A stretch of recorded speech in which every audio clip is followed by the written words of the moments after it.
0232400037, saya akan menjelaskan tentang pengertian diabetes mellitus. Apa sih diabetes mellitus itu? Diabetes mellitus merupakan penyakit kronis yang disebabkan oleh gagalnya organ pankreas dalam memproduksi jumlah hormon insulin secara memadai, sehingga mengakibatkan peningkatan kadar glukosa di dalam darah. Klasifikasi diabetes mellitus terbagi menjadi 4, yaitu yang pertama diabetes mellitus tipe 1, yaitu kondisi di mana organ pankreas tidak dapat memproduksi insulin sama sekali. Yang kedua, diabetes mellitus tipe 2, yaitu kondisi di mana organ pankreas tidak efektif ataupun tidak optimal dalam memproduksi hormon insulin. Yang ketiga, ada diabetes gestasional, yaitu diabetes yang terjadi pada saat masa kehamilan. Dan yang terakhir, ada diabetes tipe lain, yaitu yang disebabkan oleh penyakit ataupun penggunaan obat-obat. Seseorang dikatakan terkena diabetes mellitus yaitu ketika kadar glukosa dalam darahnya sewaktu puasa itu mencapai lebih dari 126 mg per dl, sedangkan kadar glukosa darah dalam sewaktu mencapai lebih dari 200 mg per dl.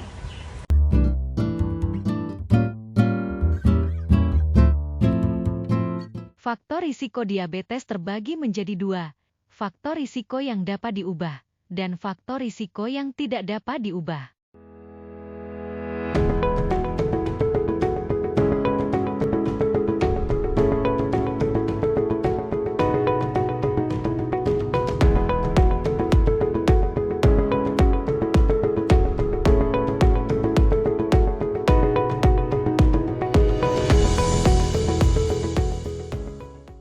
Bagaimana sih tindakan pencegahan diabetes mellitus?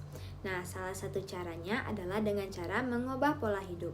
Berikut adalah pola hidup yang dapat mencegah menderita penyakit diabetes mellitus. Yang pertama, jangan merokok. Yang kedua, mengatur pola makan. Yang ketiga, seimbangkan kadar gula darah dengan diet dan diikuti cara memasak yang sehat. Yang keempat, melakukan aktivitas fisik. Lakukan olahraga setiap hari selama 30 menit, misal jalan kaki di pagi hari. Yang kelima, menjaga berat badan ideal.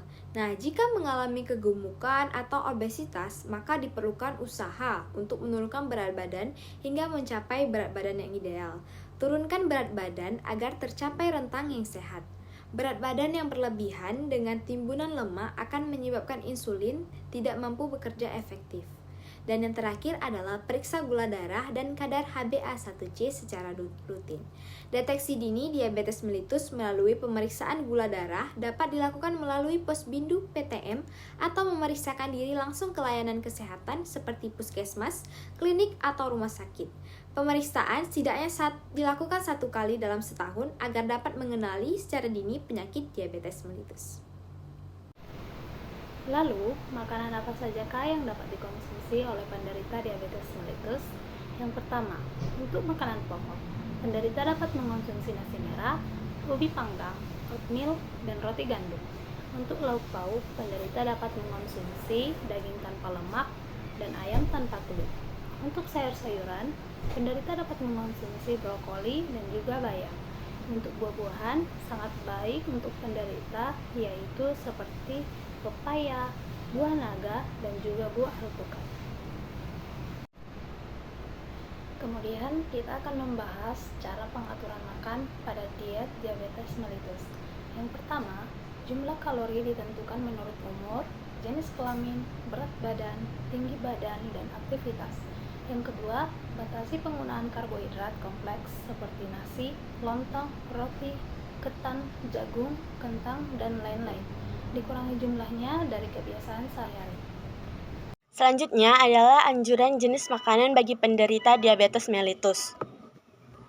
Bagi penderita diabetes mellitus, mengatur jenis makanan yang dikonsumsi dalam sehari-hari merupakan suatu hal yang harus diperhatikan. Makanan yang dikonsumsi harus disesuaikan untuk mengontrol kadar gula darah dalam tubuh.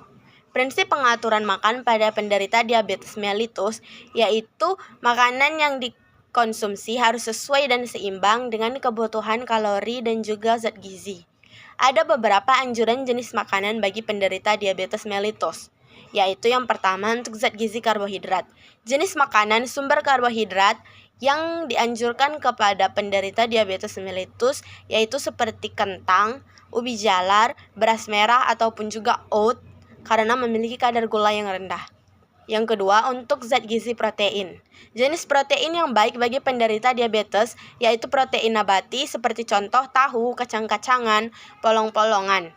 Untuk protein hewani, ikan ataupun seperti ikan salmon dapat menjadi pilihan karena tinggi omega 3 yang baik untuk mengurangi resiko komplikasi seperti stroke. Daging tanpa lemak seperti dada ayam pun dapat menjadi pilihan.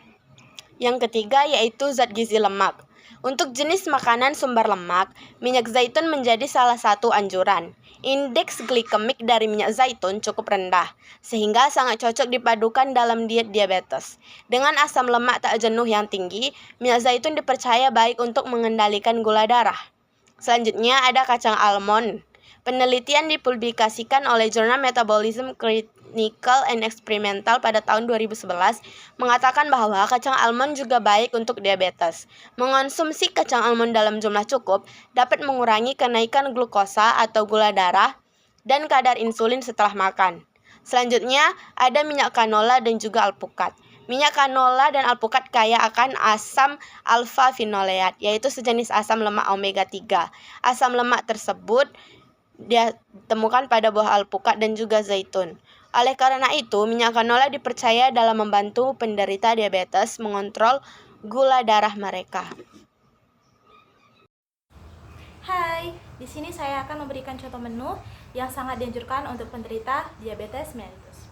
Jadi, contoh menunya ada di sini. Dan juga saya berharap untuk para penderita diabetes mellitus untuk tetap mengurangi konsumsi gula hariannya sesuai dengan yang telah tertera di AKG 2019.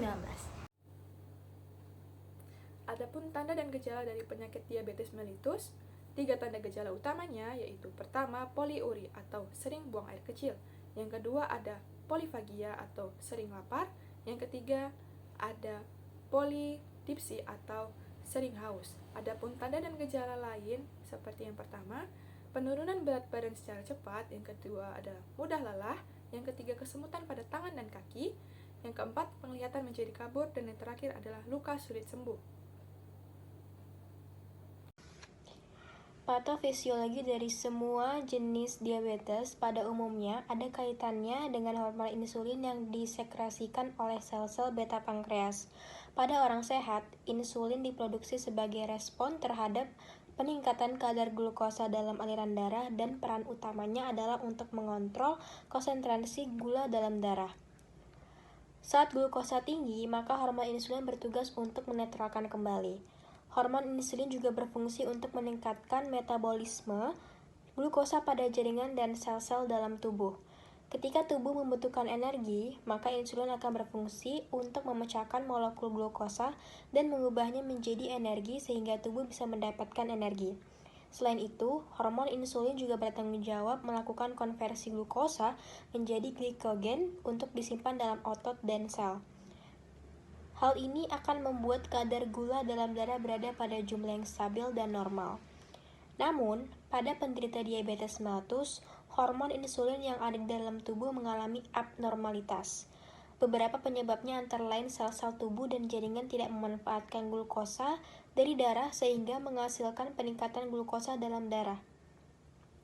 Kondisi tersebut diperburuk oleh peningkatan produksi glukosa oleh hati, yaitu glikogenolysis dan gluconeogenesis yang terjadi secara terus-menerus karena tidak adanya hormon insulin. Selama periode waktu tertentu, kadar glukosa yang tinggi dalam aliran darah dapat menyebabkan komplikasi parah seperti gangguan mata, penyakit kardiovaskular, kerusakan ginjal, dan masalah pada saraf.